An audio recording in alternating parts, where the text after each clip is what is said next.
Hello friends, एनक्लेक सोंडर्स अपन theory classes पढ़ रहे थे जिसमें अपना चैप्टर नंबर 15 चल रहा था। चैप्टर 15, ठीक है, जिसका नाम था पेरी ऑपरेटिव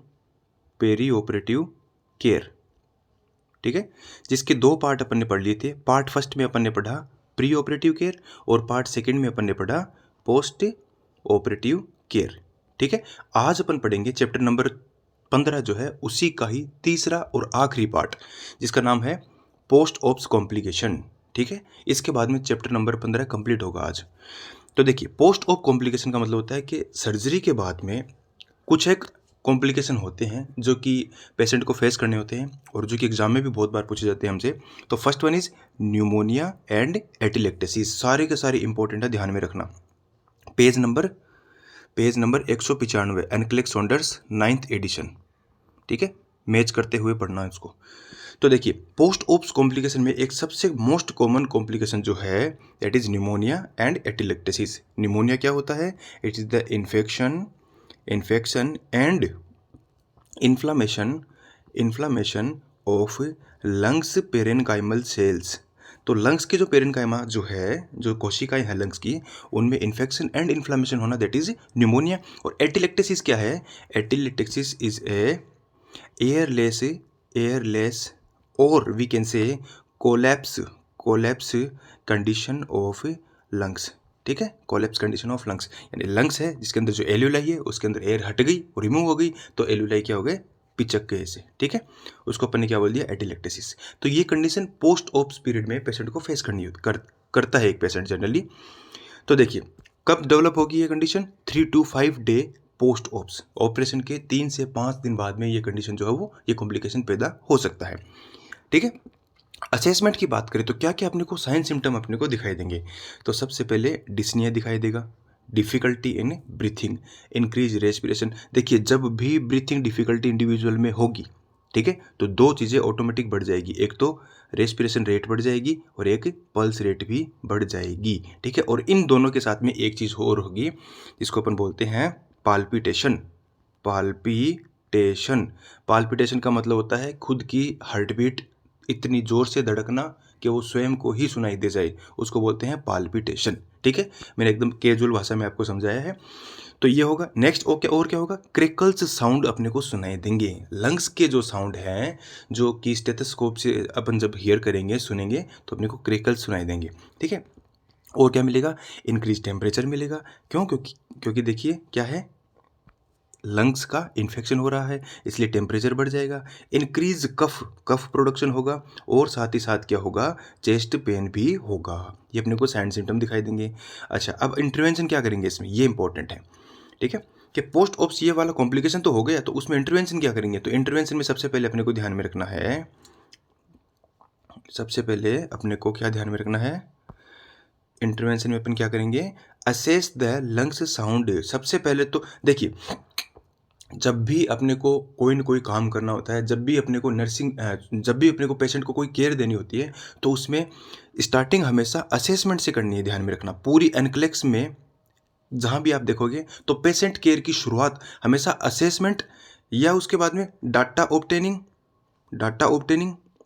ठीक है, डाटा कलेक्शन, ठीक है, या फिर क्या करना है? मॉनिटर। ये नाम आपको दिखाई देंगे, ठीक है। तो सबसे पहला काम होता है अपना असेसमेंट चेक करना, बिना कुछ किए, बिना कोई फंक्शनिंग किए पहला काम अपना होता है असेसमेंट करना। ये ध्यान में रखना आप, ठीक है। तो देखिए, असेस द लंग साउंड, सबसे पहले अपने को लंग्स के साउंड चेक करने हैं कि उसमें क्रेकल मिलेगा अपने को। और क्या करना है? देन अपने को पेशेंट को पोजीशन प्रोवाइड करवानी है। कौन सी? High Fowler position. Frequently change the position, और बार बार में पोजीशन चेंज करनी है। कब तक? एवरी 2 आवर, प्रत्येक 2 घंटे से पेशेंट की पोजीशन चेंज करनी है। नेक्स्ट अपन क्या करेंगे? नेक्स्ट अपने को करना है encourage deep breathing and coughing. Patient को डीप ब्रीथिंग के लिए बोलना है और कफिंग के लिए बोलना है, ताकि अंदर का जो सिक्रीशन है, म्यूकस है, वो बाहर निकले। Next, use incentive spirometry. ये इसको बोलते हैं इंसेंटिव स्पायरोमेट्री, ठीक है। यहाँ पे एक पाइप लगी होती है, ये माउथ से जुड़ता है और इसमें एक गोली सी होती है। पेशेंट को बोलना होता है कि इसके अंदर माउथ लगा करके यहाँ से तेज़ फूंक मारे और ये जो गोली है इसको ऊपर तक उछाले, ठीक है, ऐसे। तो इसको बोलते हैं इंसेंटिव स्पायरोमेट्री। ये लंग्स की एक्सरसाइज करने के लिए होती है एक तरह से। Next, chest physiotherapy and postural drainage, ये क्या है? इसका मतलब होता है कि एक पेशेंट को अलग अलग पोजीशन दे करके लेटाया जाता है कई देर तक, ठीक है, और उसके बाद में उसको थोड़ा गर्म पानी देते हैं। गर्म पानी देने से क्या होगा कि जो लंग्स के सिक्रेशन है वो लूज होंगे, और उसके बाद में उसको कफिंग के लिए बोला जाएगा कि आप कफ करके बाहर निकालो जो कफ है अंदर का, ठीक है। उसको बोलते हैं chest physiotherapy and postural drainage, ठीक है। ये इंपॉर्टेंट चीज़ है, बहुत ज़्यादा ध्यान में रखना। Next, increase fluid and ambulation, patient को ज़्यादा से ज़्यादा फ्लूड देना है, और एम्बुलेशन मतलब उसको थोड़ा मूवमेंट करवाना है ताकि सिक्रेशन जो है लंग्स के वो लूज हो, बाहर निकले। नेक्स्ट, यूज सक्शन, यदि तब भी लास्ट में यदि सिक्रेशन नहीं निकले सारा कुछ करने के बाद में, तो सक्शन जो है वो अप्लाई करके जो अंदर का सिक्रेशन है वो बाहर निकालना। तो ये अपन ने क्या पढ़ा? पहला कॉम्प्लिकेशन न्यूमोनिया एंड एटिलेक्टेसिस, उसके असेसमेंट, उसके साइन सिम्टम पढ़ लिए, उसके इंटरवेंशन अपन ने पढ़ लिया, ठीक है। चलिए नेक्स्ट कॉम्प्लिकेशन है हाइपोक्सेमिया। देखिए यहाँ पर क्या है, एक होता है हाइपोक्सिया और एक होता है हाइपोक्सेमिया। हाइपोक्सेमिया का मतलब होता है कि ब्लड के अंदर O2 की कमी, और हाइपोक्सिया का मतलब होता है टिश्यू के अंदर O2 की कमी, ठीक है। तो देखिए, in post ops period it may occur due to effect of anaesthesia. अब देखिए ऑपरेशन के दौरान क्या दिया था? एनेस्थेसिया दिया था। एनेस्थेसिया का एक प्रकार से कॉम्प्लिकेशन होता है क्या? हाइपोक्सीमिया, क्योंकि ये कुछ जो लंग्स की जो टिश्यूज़ हैं, लंग्स के जो कोशिकाएं हैं, उनको क्या कर देता है, जो एल्वियोलाई वगैरह है उनको क्या कर देता है? सेडेट कर देता है। इस वजह से प्रॉपर रेस्पिरेशन नहीं हो पाता और हाइपोक्सीमिया क्रिएट हो जाता है, ठीक है। अब देखिए असेसमेंट, क्या क्या साइन सिम्टम अपने को दिखाई देंगे? तो देखिए इंडिविजुअल में रेस्टलेसनेस मिलेगा अपने को, ऑक्सीजन की कमी में हमेशा रेस्टलेसनेस होता है patient. Then dyspnoea, difficult in breathing, diaphoresis, पसीना आएगा, इंक्रीज हार्ट रेट बढ़ जाएगी, ठीक है।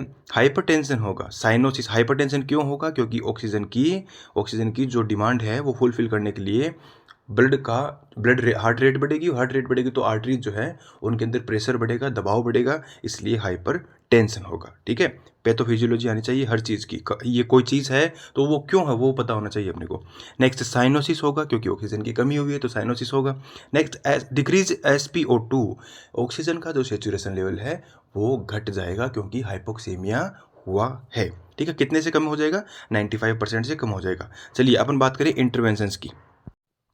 तो इंटरवेंशन में monitor the sign of hypoxia and hypoxaemia. देखिए सबसे पहले आ गया ना मॉनिटर, सबसे पहला काम अपना होता है मॉनिटर करना। तो मॉनिटर करेंगे sign symptom. Next notify the surgeon, अगर ऐसी कंडीशन है तो सर्जन को अपन नोटिफाई करवाएंगे। Then monitor the lung sound अपने को चेक करने होते हैं, अपने को क्रेकल वगैरह है ना, रोंकी साउंड वगैरह अपने को सुनने होते हैं, चेक करने होते हैं। नेक्स्ट SpO2 पल्स ऑक्सीमीटर की सहायता से चेक करेंगे। नेक्स्ट अपन क्या करेंगे? एडमिनिस्टर करेंगे oxygen according to order. Doctor ने जो प्रिस्क्राइब किया है उतना फ्लो रेट के अकॉर्डिंग अपने को क्या करना है? ऑक्सीजन सप्लाई करना है। Next encourage coughing and deep breathing, क्योंकि हाइपोक्सेमिया है, ब्रीथिंग डिफिकल्टी भी होगी यहाँ पे। Next frequent change the position, बार बार में अपन पेशेंट का पोजीशन चेंज करते रहेंगे।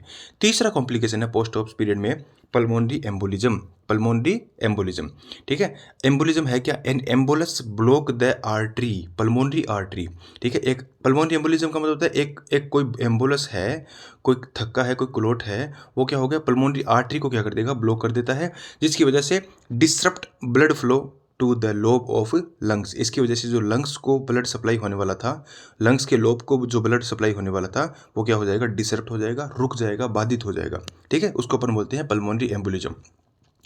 असेसमेंट की बात करें तो इंपॉर्टेंट ध्यान में रखना, भाई क्वेश्चन आया हुआ है बहुत बार यहाँ से।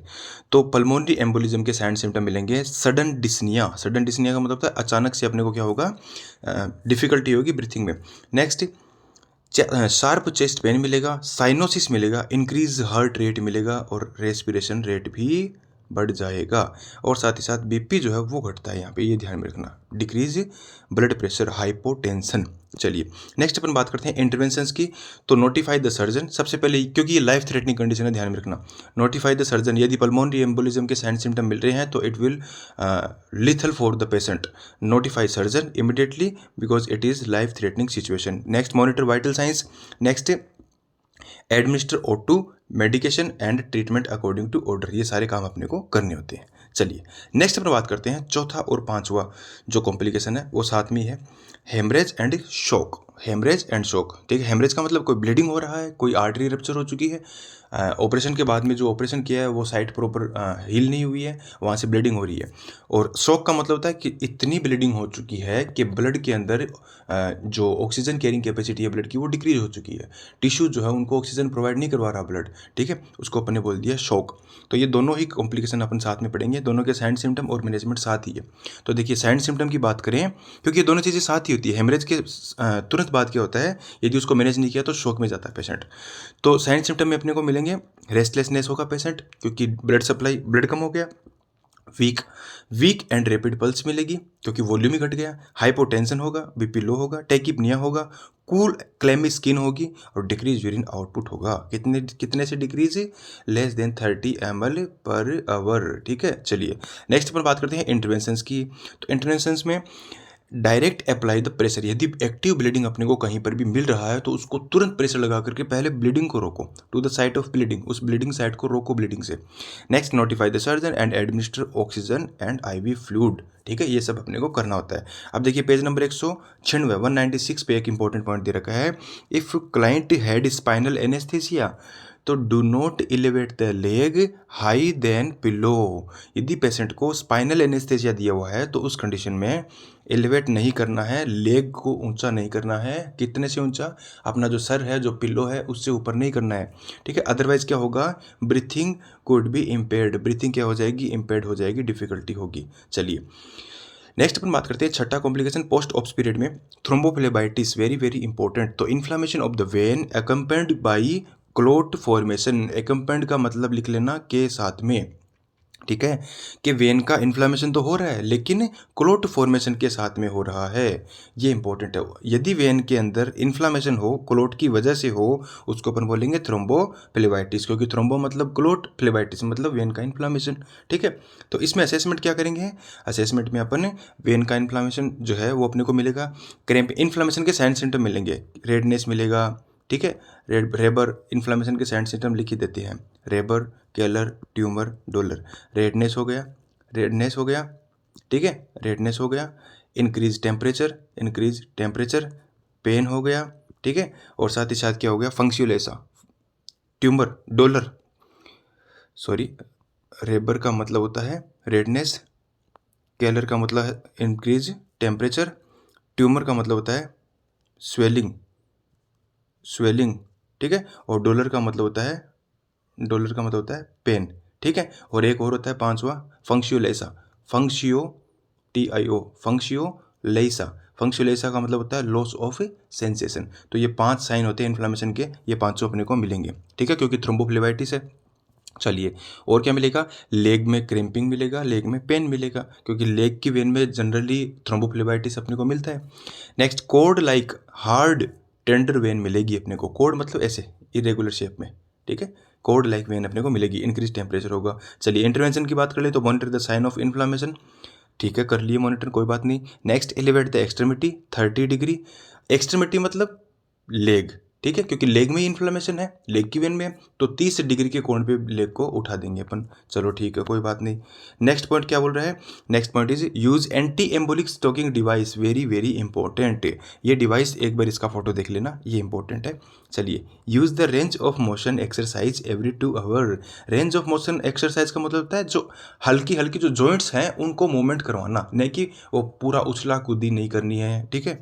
रेंज ऑफ मोशन यानी मोशंस जो है वो ही प्रोवाइड करवाना, ठीक है, ये लेटे लेटे भी कर सकता है पेशेंट बेड पे। नेक्स्ट इंक्रीज एम्बुलेशन करना, थोड़ा बहुत चलना, यदि वो चल सके तो उसको थोड़ा बहुत मूव भी करवाना। Next do not dangle leg, dangle का मतलब होता है लटकना या लटकाना, डेंगल नहीं करना है लेग को, ये नहीं है कि बेड पे बैठ गया पैर नीचे लटके हुए हैं, ठीक है। थ्रोम्बोफ्लेबाइटिस का पेशेंट जो है वो लेग को डेंगल नहीं कर सकता। नेक्स्ट क्या करना है, और करना है anticoagulant heparin according to prescription, heparin देनी है लेकिन अपनी मर्जी से नहीं देंगे अपन, नर्सिंग ऑफिसर अपनी मर्जी से नहीं देगा, ये क्या करेगा, ये प्रिस्क्रिप्शन देखेगा और उसके बाद में हिपेरिन जो है वो दे देगा, क्योंकि हिपेरिन क्या है, एंटीकोगुलेंट है। चलिए 7वां कॉम्प्लिकेशन, देखिए वीडियो पूरा देखना आप लोग, क्योंकि मैंने एनक्लेक्स का एक एक पॉइंट जो है वो क्लियर किया है, बीच में देख के छोड़ने से कोई मीनिंग नहीं है, ठीक है। और ये दूसरी बात की, ये कोई कॉमेडी वीडियो नहीं है, ये जो वीडियो है ये स्टडी वीडियो होते हैं, इनमें थोड़ा पेशेंस धैर्य रखना पड़ता है, ठीक है। 7वां कॉम्प्लिकेशन है अपना यूरिनरी रिटेंशन, यूरिनरी रिटेंशन में क्या होगा, यूरिनरी रिटेंशन क्यों होगा, पहली बात तो ये इंपॉर्टेंट है पोस्ट ऑफ पीरियड में। तो देखिए सॉरी, अपने ऑपरेशन से पहले क्या दिया था, अपन ने ऑपरेशन से पहले दिया था एनेस्थेटिक एजेंट्स। एनेस्थेटिक एजेंट्स का मतलब काम क्या करते हैं, ये मसल्स को क्या करते हैं, रिलैक्स कर देते हैं। तो मसल से रिलैक्स कर देते हैं तो यूरिनरी जो ब्लेडर है अपना, ब्लेडर का मसल्स, ब्लेडर में भी मसल्स है, ठीक है, डेट्रोसस मसल्स है, तो डेट्रोसस मसल्स भी क्या हो जाएंगे, वो मसल्स भी रिलैक्स हो जाएंगे, तो इसलिए यूरिन जो है वो पास आउट नहीं होगा, ठीक है। तो उसको अपन क्या बोल देंगे, यूरिनरी रिटेंशन बोल देंगे। तो ये प्रॉब्लम इस वजह से क्रिएट हुई है, ठीक है। तो because of loss of muscle stone post of period, तो उसको अपन ने क्या बोल दिया, यूरिनरी रिटेंशन बोल दिया अपन ने। असेसमेंट की बात करें तो डिक्रीज यूरिन आउटपुट या स्टॉप यूरिन आउटपुट, ठीक है, तो अपने को पता चल जाएगा कि ये प्रॉब्लम हो गई। इंटरवेंशन की बात कर ले, अब करना क्या है, तो मॉनिटर द वॉइडिंग, सबसे पहले तो कितना यूरिन पास आउट कर रहा है ये अपने को मॉनिटर करना है। नेक्स्ट अपन क्या करेंगे, पालपेट द ब्लेडर, ब्लेडर को जो अपना सुप्रा प्यूबिक जो रीजन है वहाँ पे अपन थोड़ा पालपेट करके देखेंगे कि एक्चुअल में ब्लेडर जो है वो फुल है या नहीं है, ठीक है। डिस्टेंडेड मिलेगा अपने को, फुला हुआ मिलेगा। Next encourage the mobility, patient का मोबाइल करवाएंगे, थोड़ा घुमाएंगे फिराएंगे उसको। Increase fluid intake and then catheterise, last में अपन पेशेंट को कैथेटराइज करके तो जो सारा का सारा जो फ्लूइड है, यूरिन जो है वो बाहर वो निकाल देंगे। नेक्स्ट 8वां कॉम्प्लिकेशन कॉन्स्टिपेशन, ठीक है, ये भी होता है, क्यों, क्योंकि जो जीआई मूवमेंट्स है वो डिक्रीज हो जाती है ऑपरेशन के बाद में, ठीक है। इसलिए इंक्रीज द, इसका इंटरवेंशन नहीं पड़ेंगे अपन सीधा, increase the fluid intake up to 3 litre per day. और क्या करेंगे, एम्बुलेट करवाएंगे पेशेंट को, थोड़ा मोबाइल करवाएंगे, चलाएंगे फिरेंगे। इंक्रीज फाइबर डाइट देंगे और stool softener laxative according to prescription अपन देंगे अपन। नेक्स्ट 9वां जो पॉइंट है पैरालाइटिक इल्यूस, पैरालाइटिक इल्यूस जो है का मतलब क्या होता है कि failure of appropriate movement of bowel content, peristalsis movement he decrease हो चुकी है, तो जो बोवल कंटेंट है वो आगे नहीं जाएंगे, ठीक है, मतलब जो पोटी है वो नहीं लगेगी पेशेंट को, ठीक है। इस वजह से इस वजह से होने वाली जो प्रॉब्लम उसको अपन ने बोल दिया पैरालाइटिक इलियस। साइन सिम्टम की बात कर ले तो देखिए एब्डोमिनल डिस्टेंशन मिलेगा, वोमिटिंग मिलेगा, क्योंकि पोटी नहीं करेगा तो वोमिटिंग होगा। Next absence of bowel sound, bowel sound जो नॉर्मल बोवल साउंड है जिनको अपन बोलते हैं बोरबोगमी, ये नॉर्मल बोल साउंड होते हैं, ये अपने को नहीं सुनेंगे, ठीक है ना। और फ्लेटस जो है यानी जो एब्डोमिनल जो गैस है ना, वो क्या नहीं होगी, रिमूव नहीं होगी, ठीक है। तो ये असेसमेंट हो गया। इंटरवेंशन की बात कर लें तो मॉनिटर द इनटेक आउटपुट, ठीक है, इनटेक आउटपुट अपन क्या करेंगे, मॉनिटर करेंगे। NPO until the ball return, NPO रखेंगे पेशेंट को, कुछ ओरली नहीं देंगे जब तक कि बॉल साउंड जो है वो अपने को सुनाई नहीं दे। Maintain patency of NG tube, NG tube यदि लगाई हुई है तो उसको पेटेंसी उसको वो प्रॉपर एकदम क्लीन होनी चाहिए, ठीक है। इंक्रीज फ्लूइड फाइबर एम्बुलेशन, ये अपन करेंगे। चलिए नेक्स्ट वन, वुंड इन्फेक्शन, क्योंकि पोस्ट ऑफ पीरियड में कई बार बहुत बार वुंड का जो है इन्फेक्शन भी हो जाता है बिकॉज ऑफ पुअर हाइजीन या पुअर ड्रेसिंग और इन डायबिटिक मिलाइटिस पेशेंट। तो या तो पुअर हाइजीन की वजह से वुंड इन्फेक्शन हो सकता है या फिर डायबिटिक मिलाइटिस का पेशेंट है तो भी वुंड इन्फेक्शन हो सकता है। असेसमेंट की बात करें तो फीवर मिलेगा, इन्फ्लामेशन, पुरुलेंट साइट मिलेगी, जो साइट वहाँ से पुरुलेंट जो मवाद जैसा डिस्चार्ज मिलेगा, एंड इंक्रीज डब्ल्यूबीसी अपने को मिलेगी। तो करना क्या है इंटरवेंशन में, monitor the temperature, sterile dressing करना है और एंटीबायोटिक अकॉर्डिंग टू प्रिस्क्रिप्शन अपन को प्रोवाइड करवानी है।